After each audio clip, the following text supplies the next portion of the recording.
শাহজালালের third terminal দ্রুত চালু নির্দেশ প্রধানমন্ত্রীর। সৌদির রাষ্ট্রদূতের সঙ্গে সাক্ষাৎ, শ্রমবাজার সম্প্রসারণ সহ সম্পর্ক জোরদারের প্রত্যয়। 12 মার্চ বসছে সংসদের প্রথম অধিবেশন, চূড়ান্ত হবে স্পিকার ও ডেপুটি স্পিকার। সংসদে উঠবে অন্তর্বর্তী সরকারের সব অধ্যাদেশ। এলডিসি উত্তরণের সময়সীমা 3 বছর পেছাতে আবেদন বাংলাদেশের। সরকারের উদ্যোগকে সাধুবাদ বিশেষজ্ঞদের। নিউ ইয়র্কে সভা আজ। মিনি ল্যাবে তৈরি হচ্ছে নেশার রাজা ইয়াবা ট্যাবলেট। ঢাকার অদূরে গাজীপুরে কারখানা অভিযানে বিপুল সরঞ্জাম সহ কারখানা মালিক গ্রেপ্তার। মোহাম্মদপুরে জুলাই হত্যা মামলার সাক্ষীকে কুপিয়ে জখম, আশঙ্কাজনক অবস্থায় হাসপাতালে ভর্তি। কলাবাগানে বিএনপি নেতাকে গুলি।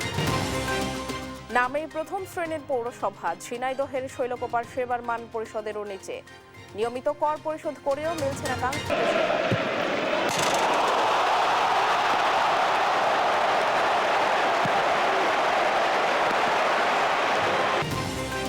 এবং রিয়ালকে সরিয়ে আবারও শীর্ষস্থানে বার্সেলোনা। লেভান্তেকে হারালো 3-0 গোলে। লন্ডন ডার্বি জিতে শীর্ষস্থান মজবুত করল আর্সেনাল। এই অবস্থায় পড়তে না চাইলে ব্যবহার করুন রেইনবো ড্যাম প্রোটেক্টর। ইলাস্টোমের ইমালশন থাকায় দেয়াল থাকে damp proof rainbow paints, colour of joy. সংবাদ সকালে দেখছিলেন সুপারবোর্ড সংবাদ শিরোনাম, সঙ্গে আছে আমি শেফুল রহমান। এবার পুরো খবর। দায়িত্ব গ্রহণের পর তৃতীয় দিনের মতো সচিবালয়ে কর্মব্যস্ত দিন কাটিয়েছেন প্রধানমন্ত্রী তারেক রহমান।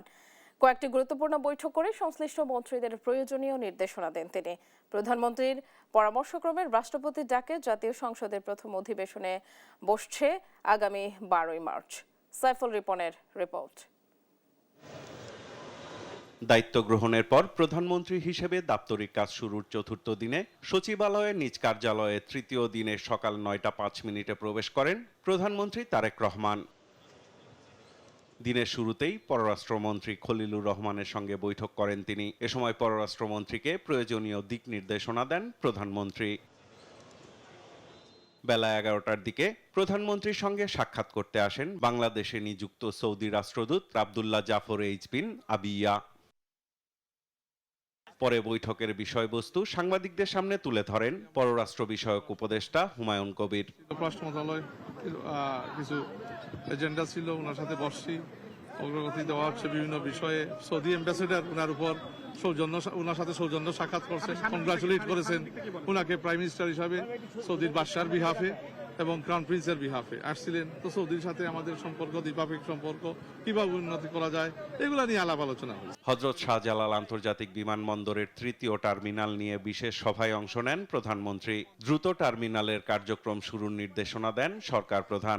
আজকে আলাপ আলোচনা হলো, ইনভেস্টিগেশন হবে, কিভাবে এটাকে আমরা তাড়াতাড়ি করতে পারি সেটা নিয়ে কাজ চলছে। এখন নির্দিষ্ট কোনো টাইম দেওয়া যাবে না। দুপুরে মন্ত্রী পরিষদের বিশেষ সভাকক্ষে সুস্বাস্থ্যের বাংলাদেশ গঠন বিষয়ক সভায় গুরুত্বপূর্ণ নির্দেশনা দেন প্রধানমন্ত্রী। এদিন মন্ত্রী পরিষদ সদস্যদের সঙ্গে বৈঠক করে সংশ্লিষ্ট মন্ত্রণালয়ের বিষয়ে গুরুত্বপূর্ণ নির্দেশনা দেন সরকার প্রধান। সরকার প্রধানের সঙ্গে বৈঠক শেষে সাংবাদিকদের ব্রিফ করেন স্বরাষ্ট্রমন্ত্রী সালাউদ্দিন আহমদ। জানান 12 মার্চ বসছে নতুন সংসদের প্রথম অধিবেশন। প্রধানমন্ত্রীর পরামর্শ ক্রমেই সংসদ অধিবেশন আহ্বান করবেন রাষ্ট্রপতি, সেটা নির্ধারণ হয়েছে 12 তারিখে মার্চের সংসদ অধিবেশন আহ্বান করা হবে। এবং সেই অধিবেশনে কি কি কর্মসূচি থাকবে, কার্যসূচি, অর্ডার অফ দি ডে, সে বিষয়ে আলোচনা হয়েছে। যেমন সেই অধিবেশনে স্পিকার, ডেপুটি স্পিকার নির্বাচিত হবে এবং ইন্টারিম গভর্নমেন্টের আমলে যে সমস্ত অধ্যাদেশ প্রণয়ন করা হয়েছে সেগুলো উপস্থাপন করা হবে, সুপ্রস্তাব হবে প্রথামাফিক, এবং রাষ্ট্রপতির ভাষণ হবে। আইন শৃঙ্খলা বাহিনী পুলিশের কিছু কিছু রদবদল করা হচ্ছে বলেও জানান তিনি। না, কিছু পরিবর্তন তো আসবে, একটু সময় দিলে। এদিন বিকেল 4:30টার দিকে দাপ্তরিক কাজ শেষে বাসভবনের উদ্দেশ্যে রওনা করেন প্রধানমন্ত্রী তারেক রহমান। সাইফুল রিপন, দেশ টিভি, ঢাকা। শিক্ষক কর্মচারীদের যৌক্তিক দাবি পর্যায়ক্রমে বাস্তবায়নের উদ্যোগ নেওয়ার কথা জানিয়েছেন শিক্ষামন্ত্রী আ.ন.ম এহসানুল হক মিলন। তিনি বলেন, শিক্ষকদের ন্যায্য দাবি আদায়ে আর রাজপথে নামার প্রয়োজন হবে না। রোববার দুপুরে শিক্ষা মন্ত্রণালয়ে সভাকক্ষে শিক্ষক কর্মচারী ঐক্য জোটের সঙ্গে মতবিনিময় সভায় এসব কথা বলেন তিনি। ঝর্ণা রায়ের রিপোর্ট। শিক্ষা কারিকুলাম পরিবর্তন, শিক্ষক কর্মচারীদের চাকরি জাতীয়করণ, অবসর সুবিধা ও কল্যাণ ট্রাস্ট গতিশীল করা সহ বেশ কিছু দাবি নিয়ে সচিবালয়ে শিক্ষামন্ত্রীর সঙ্গে দেখা করতে আসে শিক্ষক কর্মচারী ঐক্যজোট। এ সময় গেল 15 বছর শিক্ষা খাতের নানা অসঙ্গতি তুলে ধরেন জোট নেতারা। কর্মকর্তাদের বিরুদ্ধে অসহযোগিতা, ঘুষ বাণিজ্যেরও অভিযোগ তোলেন তারা। শিক্ষক কর্মচারীদের দাবি বাস্তবায়নে সরকার কাজ করছে উল্লেখ করে শিক্ষামন্ত্রী বলেন, ভবিষ্যতে যাতে দাবি আদায়ে আন্দোলন করতে না হয় সে ব্যবস্থা নেওয়া হচ্ছে। আপনাদের দাবি দেওয়া আমাদের মনে আছে, এটা বাস্তবায়ন করতে হবে। করার জন্য আমরা পর্যায়ক্রমে পদক্ষেপ নেওয়ার কাজ আজকে এই দুপুর থেকে আমরা ওই মিটিংগুলো একটার পর একটা অর্গানাইজ করছি। আর সর্বশেষ কথা, দাবি ভূমিকা তো আপনাদের সাথে আছেই। কর্মকর্তা কর্মচারীদের বিরুদ্ধে অভিযোগ প্রসঙ্গে তিনি বলেন, অভিযোগগুলো পর্যায়ক্রমে পর্যালোচনা এবং সমাধান করা হবে। এক ব্যক্তিকে একাধিক শিক্ষা প্রতিষ্ঠানের দায়িত্ব না দেয়া এবং এনটিআরসি নিয়েও কথা বলেন শিক্ষামন্ত্রী। গভর্নিং বডিতে হেডমাস্টারকে থাকতে হবে, প্রিন্সিপালকে গভর্নিং বডি নিয়োগ দিতে হবে। এটা আমরা এনটিআরসি করেছিলাম, যে সুবিধাতে এটা চেঞ্জ হয়েছে। আমরা এনটিআরসি নিয়ে বুঝবো। আপনারা জানেন এনটিআরসি এটা আমার একক মানে কষ্টের ফসল ছিল, এখন এটা চেঞ্জ হয়েছে। আমরা বুঝবো, বুঝে রিভিউ করে দেখবো কোন কোন জায়গায় আবার আমাদের রেজিস্ট্রেট করতে হবে। বলেন, আমরা দুর্নীতি করি না, করব না, করতেও দেব না। এই অবস্থানে সরকার অনড়। শিক্ষা খাতে স্বচ্ছতা ও জবাবদিহিতা নিশ্চিত করার কথা বলেন শিক্ষামন্ত্রী। ঝর্ণা রায়, দেশ টিভি, ঢাকা। এক্সপার্ট ওয়াটার পাম্পে আছে 100% copper winding wire. Expert water pump, পানির সমস্যায় এক্সপার্ট সমাধান। সংসদ নির্বাচন শেষ হওয়ার পরপরই হাওয়া লেগেছে স্থানীয় সরকার নির্বাচনে। এখন প্রশ্ন, স্থানীয় সরকার নির্বাচন দলীয় প্রতীকে হবে নাকি নির্দলীয় হবে? এক্ষেত্রে আসন্ন স্থানীয় সরকার নির্বাচনে মনোনয়ন সংক্রান্ত আইন সংশোধনের বিষয়টি নিয়ে জাতীয় সংসদের সিদ্ধান্তের অপেক্ষায় রয়েছে বলে জানিয়েছেন নির্বাচন কমিশন। নূপুর মাহমুদের প্রতিবেদন। সব জল্পনা কল্পনার অবসান ঘটিয়ে সুষ্ঠু ও শান্তিপূর্ণভাবে শেষ হলো ত্রয়োদশ জাতীয় সংসদ নির্বাচন। এখন স্থানীয় সরকার নির্বাচন নিয়ে সংসদ অধিবেশনের সিদ্ধান্তের দিকে তাকিয়ে আছেন নির্বাচন কমিশন। রোববার নিজ দপ্তরে নির্বাচন কমিশনার আব্দুর রহমান এল মাসুদ জানান, স্থানীয় সরকারের নির্বাচন দলীয় নাকি নির্দলীয় প্রতীকে সংসদ তা নির্ধারণের পরই সিটি কর্পোরেশন ভোটের সিদ্ধান্ত নেবে নির্বাচন কমিশন। সিটি কর্পোরেশন নির্বাচনে মেয়র পদে দলীয় মনোনয়ন আগে ছিল। গত ইন্টারিম গভর্নমেন্ট সেটাকে বাতিল করে দলীয় মনোনয়নটা বাতিল করে দেওয়া হয়েছে, একটা অর্ডিন্যান্স করা হয়েছে। সেই অর্ডিন্যান্স নিয়ম অনুযায়ী পার্লামেন্টের প্রথম সেশনে সেটাকে প্লেস করা হবে।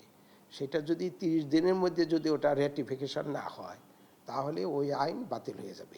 স্থানীয় সরকার নির্বাচন প্রসঙ্গে কমিশনার জানান, মূলত সংসদ অধিবেশনের সিদ্ধান্তের দিকে তাকিয়ে আছে নির্বাচন কমিশন।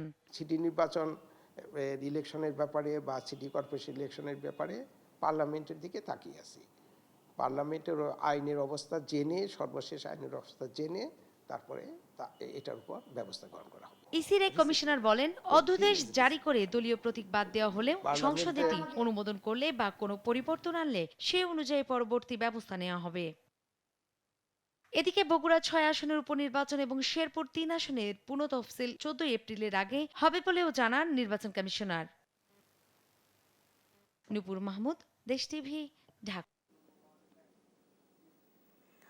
দেশে বসবাসরত 16 ও 17 বছর বয়সী নাগরিকদের জাতীয় পরিচয়পত্র এনআইডি নিবন্ধনের আওতায় আনার সিদ্ধান্ত নিয়েছে নির্বাচন কমিশন। রোববার ইসি সচিবালয়ের জাতীয় পরিচয় নিবন্ধন অনুবিভাগ এক পরিপত্র জারি করে এ তথ্য জানায়। পরিপত্রে উল্লেখ করা হয়, জাতীয় পরিচয় নিবন্ধন আইন 2010-এর ধারা 5 অনুযায়ী এই সিদ্ধান্ত কার্যকর হবে। ফলে আবেদনের তারিখে যেসব বাংলাদেশি নাগরিকের বয়স 16 বা 17 বছর পূর্ণ হয়েছে বা পূর্ণ হবে তারা এনআইডি নিবন্ধনের জন্য আবেদন করতে পারবেন। জাতীয় পরিচয় নিবন্ধন অনুবিভাগের পরিচালক খান আবি শাহানুর খান সই করা আদেশে বিষয়টি সংশ্লিষ্ট সব আঞ্চলিক, জেলা ও উপজেলা নির্বাচন কর্মকর্তাদের অবহিত করা হয়েছে এবং অবিলম্বে তা কার্যকর করার নির্দেশ দেওয়া হয়েছে।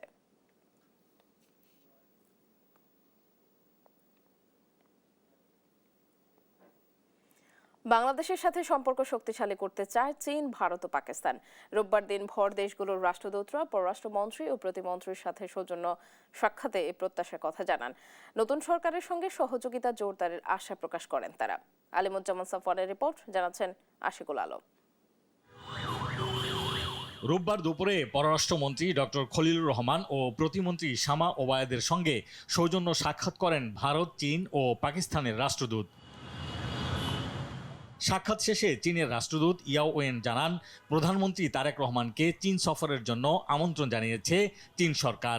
এ সফর দ্রুতই হবে বলেও আশা প্রকাশ করেন তিনি।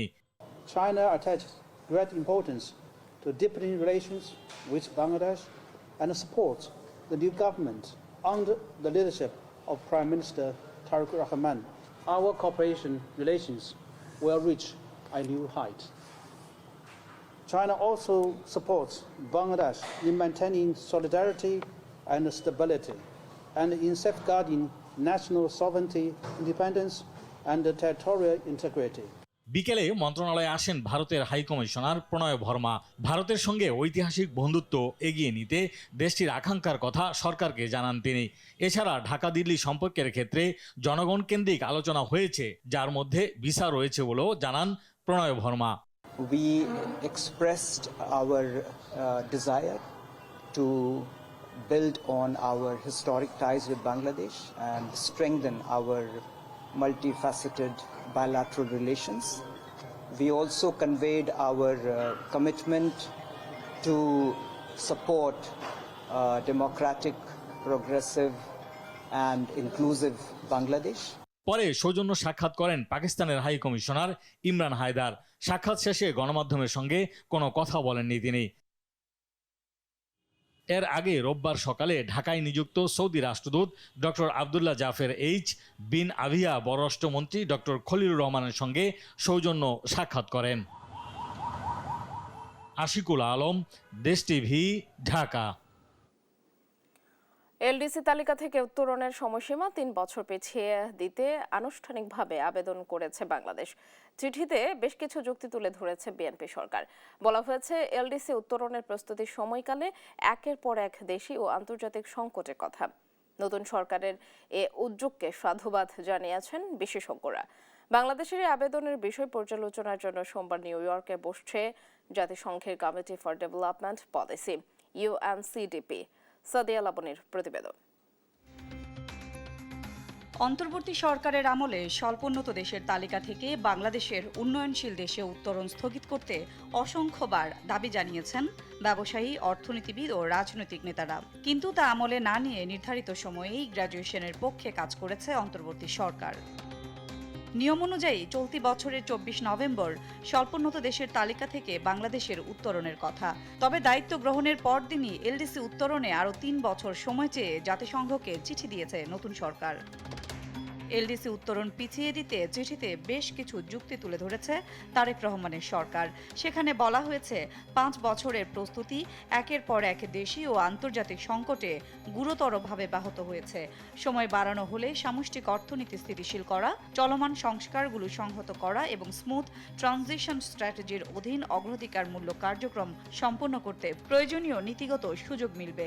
চিঠিতে এলডিসি পরবর্তী বাণিজ্য সুবিধা নিয়ে বাড়তে থাকা অনিশ্চয়তার কথাও উল্লেখ করা হয়েছে।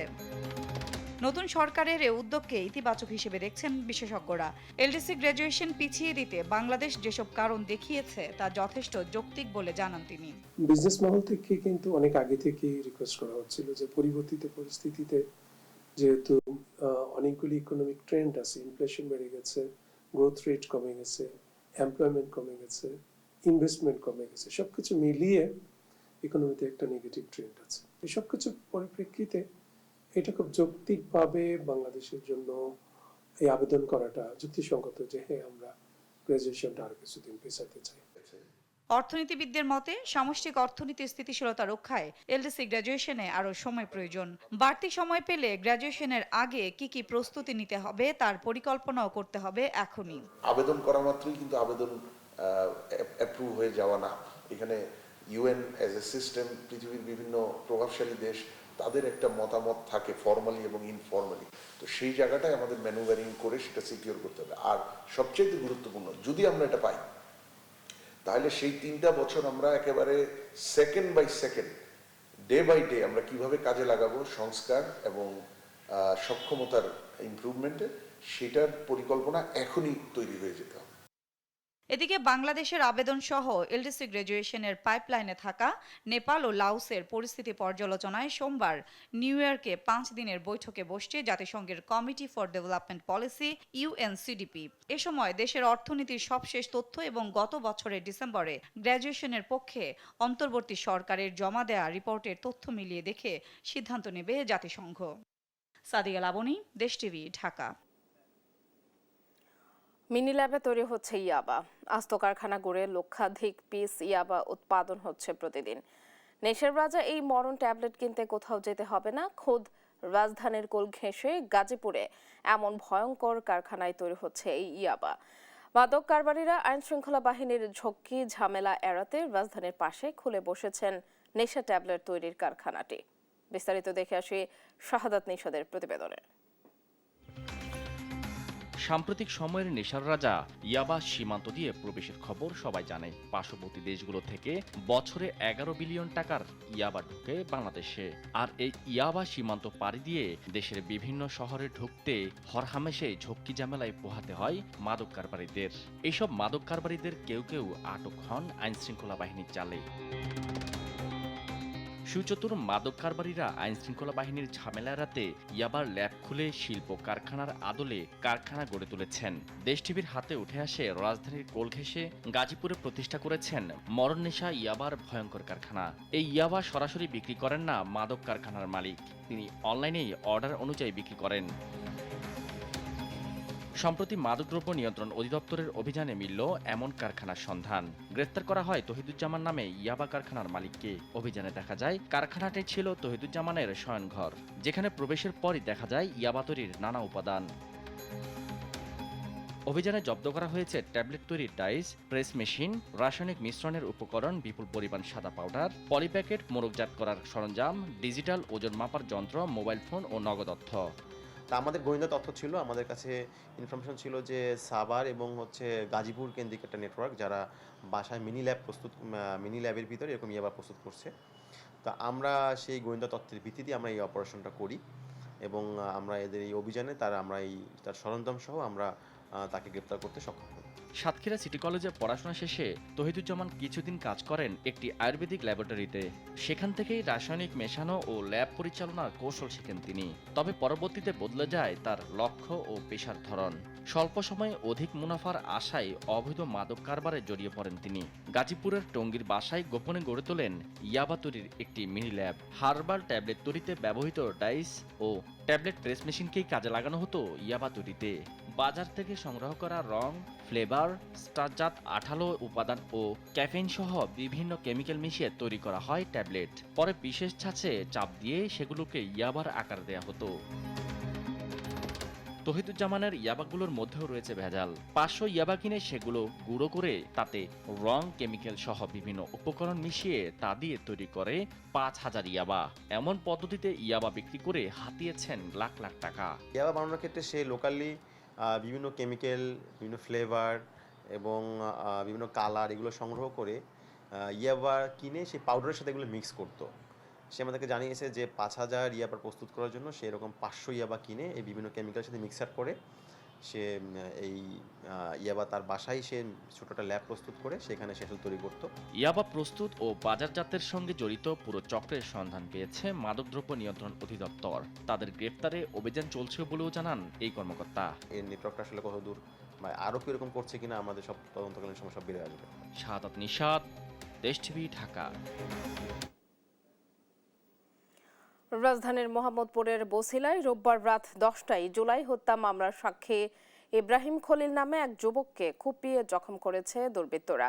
খবর পেয়ে হাসপাতালে দেখতে গিয়ে খেলাফত মজলিসের আমির মামুনুল হক বলেন, নির্বাচন পরবর্তী এমন হামলা দেশের জন্য আতঙ্কের বিষয়। এদিকে রাজধানীর কলাবাগানে চাঁদা দিতে অস্বীকার করায় 16 নং ওয়ার্ড বিএনপির সহ সাধারণ সম্পাদককে গুলি করেছে দুর্বৃত্তরা। AH হিমেলের রিপোর্ট।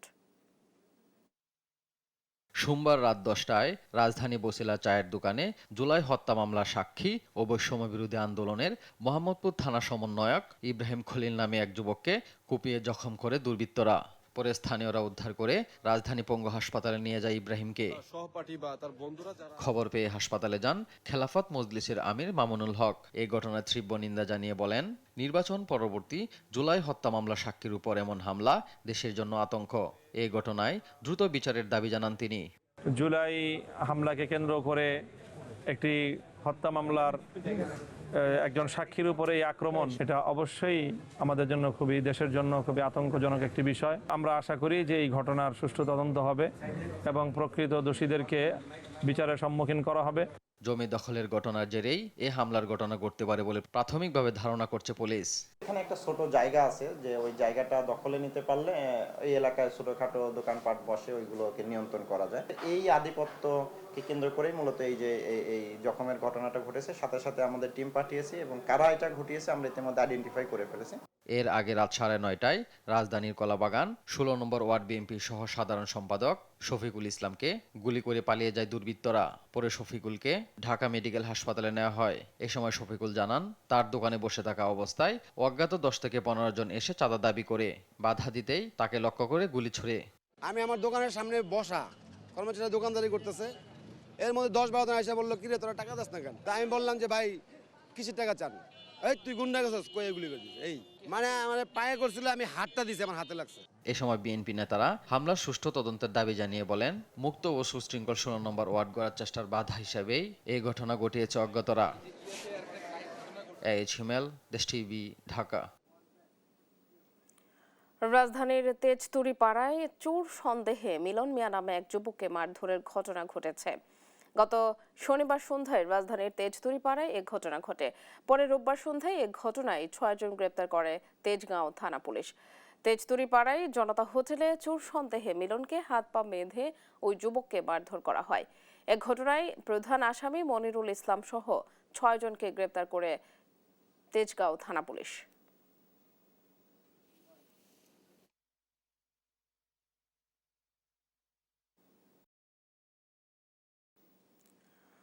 জয়পুরহাট 250 শয্যা জেনারেল হাসপাতালে নেই পর্যাপ্ত চিকিৎসক।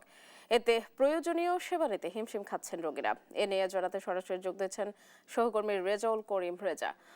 রেজা, হাসপাতালে বিভিন্ন সংকট নিরসনে কি উদ্যোগ দেখছেন জানাবেন?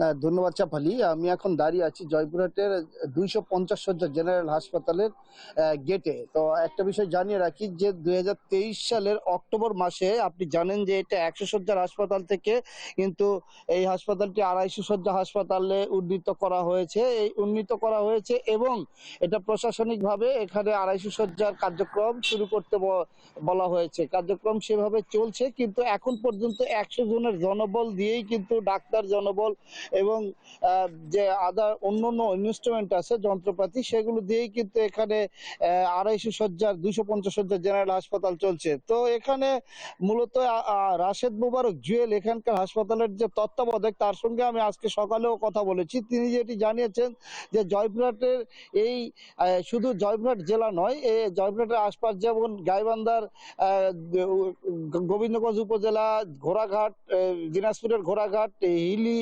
হাকিমপুর এবং পার্শ্ববর্তী নওগাঁ জেলার বদলগাছীর রুগীরাও কিন্তু এখানে, পাহাড়পুর, বদলগাছী, ধামুরহাটের রুগীরাও কিন্তু এই হাসপাতালে চিকিৎসা নেন। তো এখানে সর্বোপরি সমস্যা হয়েছে যে গত নভেম্বর মাস থেকে জলাতঙ্কের যে টিকা, এখানে কিন্তু যে কুকুর বিড়াল যে কামড়ালে যে টিকা, সে টিকা কিন্তু এখানে নেই। পাশাপাশি এখানে যে আইসিইউ ওয়ার্ড 3 বছর থেকে রেডি হওয়ার পরও কিন্তু অ্যানেস্থেশিয়া ডাক্তার নেই এবং প্রায় 6-7 জন ডাক্তার এখানে নিয়োগ না থাকার কারণে সেটি কিন্তু চালু করা সম্ভব হয়নি। এবং পাশাপাশি এখানে যে অন্যান্য যে ডাক্তার যে সংকট আছে, যে 100 শয্যার যে ডাক্তার, সেই ডাক্তার দিয়ে 250 শয্যার এই হাসপাতাল চলছে। প্রতিদিন রুগী থাকে সর্বনিম্ন ভর্তি রুগী 500 আর আউটডোরে রুগী প্রায় 2000। আর কোনো সময় রুগীর চাপ বাড়লে, অর্থাৎ রোজার মাসের ক্ষেত্রে বলছি, 5 থেকে 600 রুগী থাকে। আর রোজার মাসের পর এমনিতেই 800-900 পর্যন্ত রুগী ভর্তি থাকে, আর 2000-এর মতো রুগী প্রত্যেক দিন এখানে চিকিৎসা সেবা নেয়। তো সর্বোপরি এখানে এই হাসপাতালের যিনি তত্ত্বাবধায়ক রাশেদ মোবারক জুয়েল, তিনি যেটি জানিয়েছেন যে তারা ঊর্ধ্বতন কর্তৃপক্ষকে বারবার তাগাদা দেওয়ার পরও এখানে কিন্তু এই যে জনবল এবং যে অন্যান্য যে সংকটগুলো আছে, এই সংকটগুলোর ব্যাপারে প্রশাসন পদক্ষেপ এখন পর্যন্ত তাদের যে ঊর্ধ্বতন কর্তৃপক্ষ নিচ্ছে না। তো সর্বোপরি বলা যায় যে ঊর্ধ্বতন কর্তৃপক্ষ এই যে এইসব সমস্যাগুলো যদি আমলে নিয়ে যদি এখানে সেগুলো সরবরাহ করা হয়, তো এখানকার চিকিৎসা সেবা অনেকটাই ভালো দিতে পারবে। এই ছিল আমার জয়পুরহাট থেকে, এই জয়পুরহাট 250 শয্যার জেনারেল হাসপাতালের সর্বশেষ শেফালি। ধন্যবাদ রেজা। দর্শক, জয়পুরহাটের 250 শয্যা জেনারেল হাসপাতালের বিভিন্ন সংকট সম্পর্কে জানাচ্ছিলেন সহকর্মী রেজাউল করিম রেজা। প্রথম শ্রেণীর হলেও ঝিনাইদহের শৈলকুপা পৌরসভার সেবার মান যেন পরিষদের চেয়েও নিম্নমানের। সামান্য বৃষ্টিতেই জলাবদ্ধতা আর রাত নামলেই অন্ধকারের কবলে পৌর এলাকার অধিকাংশ এলাকা, সেই সঙ্গে বর্জ্য অব্যবস্থাপনার দুর্ভোগ নিত্যদিনের। পৌরবাসীর অভিযোগ, নিয়মিত কর পরিশোধ করেও মিলছে না কাঙ্ক্ষিত সেবা। সহকর্মী মেহেদি হাসান সবুজে পাঠানো রিপোর্ট, জানাচ্ছেন সুপ্রিয়া তৃষা। শৈলকুপা পৌরসভা প্রতিষ্ঠিত হয় 1992 সালে। প্রায় 22 বর্গ কিলোমিটার আয়তনের এই পৌরসভার বর্তমান জনসংখ্যা প্রায় 70,000, কিন্তু সেবার মান একেবারেই তলানিতে। সড়ক থেকে অনেক আগে উঠে গেছে পিচ, সৃষ্টি হয়েছে বড় বড় গর্তের। আবার কোথাও এক যুগ আগে ইটের সোলিং করলেও সেই রাস্তায় চলাচল করতে পোহাতে হচ্ছে চরম দুর্ভোগ। বৃষ্টি হলেই সড়কের খানাখন্দে পানি জমে সৃষ্টি হয় জলাবদ্ধতার। পৌরবাসীর অভিযোগ, বছরের পর বছর বসবাস করলেও বঞ্চিত হচ্ছে ন্যূনতম নাগরিক সেবা থেকে। ড্রেন তো দূরের কথা, অনেক এলাকাতে নেই ভালো রাস্তা। বর্জ্য অব্যবস্থাপনার দুর্ভোগ তাদের নিত্যদিনের। পৌরসভার সুবিধা অর্জন করতে পারি, সেই ধরনের সুবিধা অর্জন আমাদের নাই। ছোটখাটো একটা গাড়ি চালাই, কিন্তু চলাতে গেলে খুব সমস্যা। রাস্তাঘাটের বেকায়দা, রাতের বেলা অনেকটা লাইট ঠিকমতো কাজ করে না, বাজার অন্ধকার থাকে, অনেক সময় দেখা যাচ্ছে আমরা অনেক ঝুঁকির ভিতরে থাকি। তা পৌরসভার ভিতরে যখন আমরা আসি, আমাদের রাস্তাটা সারা ব্যবস্থা আপনারা করে দেবেন। পৌর কর্তৃপক্ষ বলছে, পৌরসভার সড়ক সহ অবকাঠামো উন্নয়নে হাতে নেওয়া হয়েছে একাধিক প্রকল্প। ধীরে ধীরে বাড়বে সেবার মান। আমাদের যে চলমান যে কাজগুলো অচিরেই সেগুলো সম্পন্ন করতে পারবে এবং কাজের গুণগত মান সহ সমস্ত কিছুই আমাদের যাতে করে সবচেয়ে অতি দ্রুত এবং ভালো হয়, এই বিষয়ে আমাদের সবার প্রচেষ্টাই আছে এবং এটা অব্যাহত থাকবে ইনশাআল্লাহ। দ্রুত দৃশ্যমান উন্নয়ন না হলে নাগরিক দুর্ভোগ আরও বাড়বে। নিয়মিত কর পরিশোধের বিপরীতে মানসম্মত নাগরিক সেবা নিশ্চিত করাই এখন সময়ের দাবি, বলছেন পৌরবাসী। সুপ্রিয়া তৃষা, নিউজ ডেস্ক, দেশ টিভি। যথাযোগ্য মর্যাদায় আন্তর্জাতিক মাতৃভাষা দিবস 21শে ফেব্রুয়ারি উদযাপন হলেও ভাষা সৈনিকদের স্মৃতিচিহ্ন রক্ষায় তেমন কোনো উদ্যোগ নেই। লক্ষ্মীপুরের ভাষা সৈনিকদের স্মৃতিচিহ্ন পড়ে আছে অযত্ন ও অবহেলায়। স্মৃতিচিহ্ন রক্ষা ও সংরক্ষণে কার্যকর পদক্ষেপ নেয়ার দাবি স্থানীয়দের। সহকর্মী সাইফুল ইসলাম স্বপনের রিপোর্ট, জানাচ্ছেন সীমান্ত বর্ধন। লক্ষ্মীপুরের কমলনগর উপজেলার ভাষা সৈনিক কমরেড মোহাম্মদ তোয়াহা 1952 সালে গঠিত রাষ্ট্রভাষা সংগ্রাম পরিষদের অন্যতম সদস্য। মেহনতি মানুষের প্রিয় এই নেতা 1987 সালের 29 নভেম্বর মৃত্যুবরণ করেন। তাকে দাফন করা হয় হাজিরহাটের পারিবারিক কবরস্থানে। প্রতি বছর 21 ফেব্রুয়ারি এলেই তার কবরে ফুল দিতে আসেন স্থানীয়রা, কিন্তু বছরের বাকি সময় স্মৃতিচিহ্নটি পড়ে থাকে অযত্ন অবহেলায়। এমনটি অভিযোগ এলাকাবাসীর।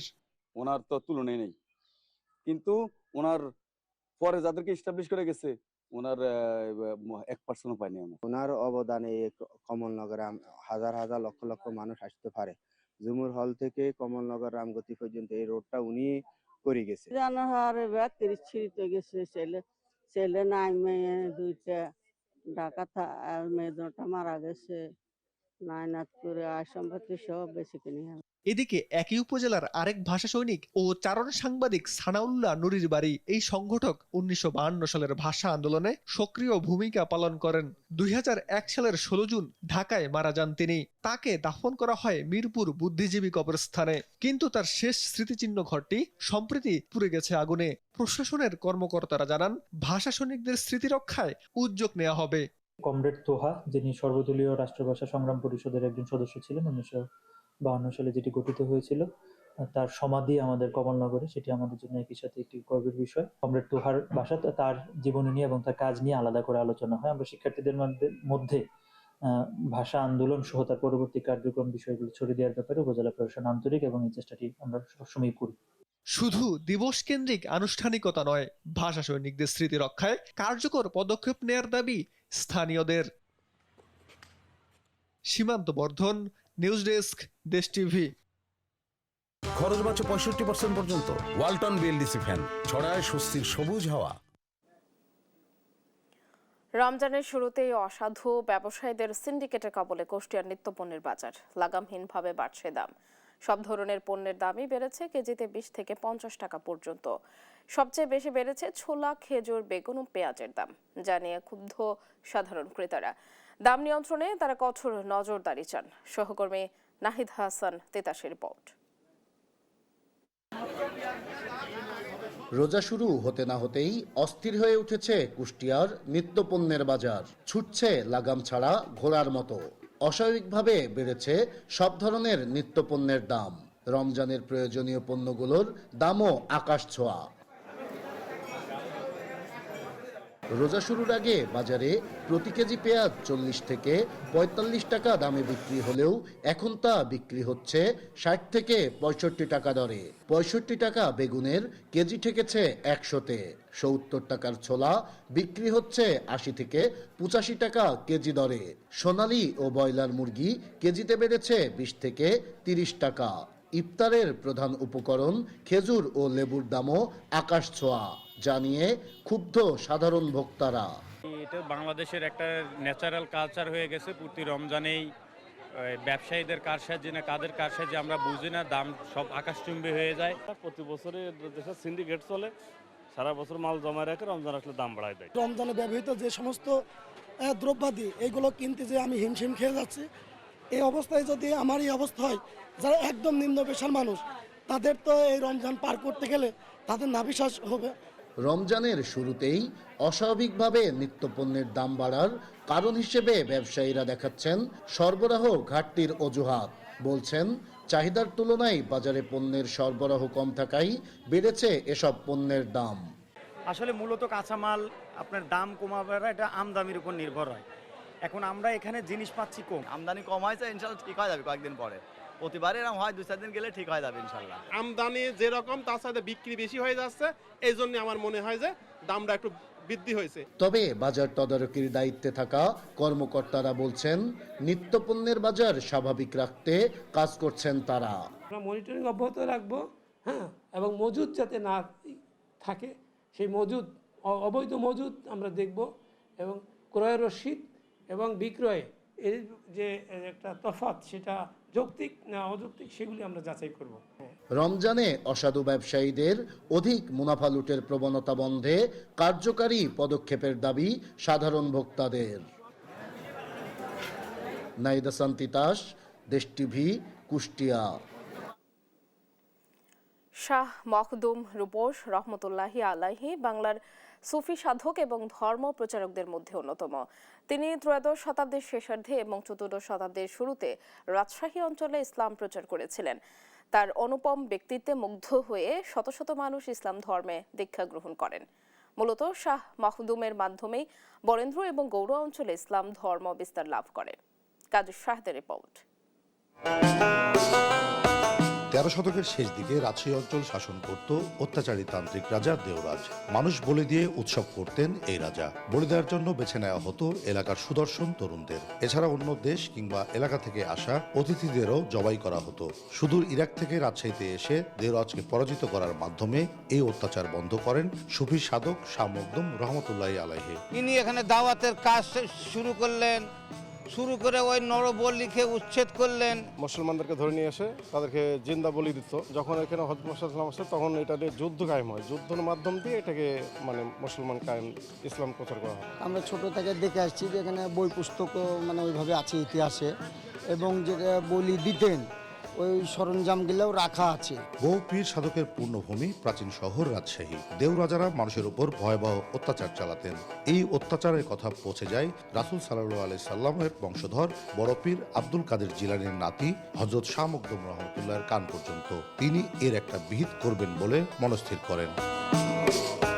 ইতিহাস ঘেটে জানা যায় হযরত শাহ মখদুম রূপস রহমতুল্লাহি আলাইহি বাংলাদেশে আসেন 1286 খ্রিস্টাব্দে। কথিত আছে তিনি কুমিরের পিঠে চড়ে রাজশাহীতে আসেন। এখানে এসেও তিনি ওই কুমিরটির পিঠে চড়ে বিভিন্ন জায়গায় যাতায়াত করতেন। শাহ মখদুম রূপস রাজশাহী অঞ্চলে প্রায় 44 বছর অবস্থান করেন। এ সময় দেওরাজদের সঙ্গে শাহ মখদুমের 3 বার যুদ্ধ হয়। শাহ মখদুম জয়লাভ করেন। এই যুদ্ধের মাধ্যমে রাজশাহী অঞ্চলে ইসলামের ভিত্তি মজবুত হয়ে যায়। রাজা দেবরাজ মানুষকে বলি দিয়া পূজা করতেন। হযরত শাহ মখদুম রূপস রহমতুল্লাহ আলাইহি 3বার যুদ্ধ করে এই বাংলার জমিনে ইসলাম প্রচার করেছেন। হিজরি 713 সালের 27 রজব, ইংরেজি 1313 খ্রিস্টাব্দে উপমহাদেশের শ্রেষ্ঠ সাধক শাহ মখদুম রূপস পরপারে পাড়ি জমান। তাকে স্মরণ করতে প্রতি বছরের 27 রজব শাহ মখদুম রূপসের মাজারে ওরস পালন করা হয়। ওনার ইন্তেকালের তারিখ হচ্ছে রজব মাসের 26 তারিখ দিবাগত রাত্রে। প্রতি বছর ওনার রজব মাসের 26 ও 27-এ। তবে আগের স্মৃতিচিহ্ন এখন কিছুই নেই। সিটি কর্পোরেশন শাহ মখদুমের স্মৃতিচিহ্ন ভেঙে সেখানে নির্মাণ করছে কমপ্লেক্স। কাজী শাহেদ, দেশ টিভি, রাজশাহী। দেখছেন সংবাদ সকাল।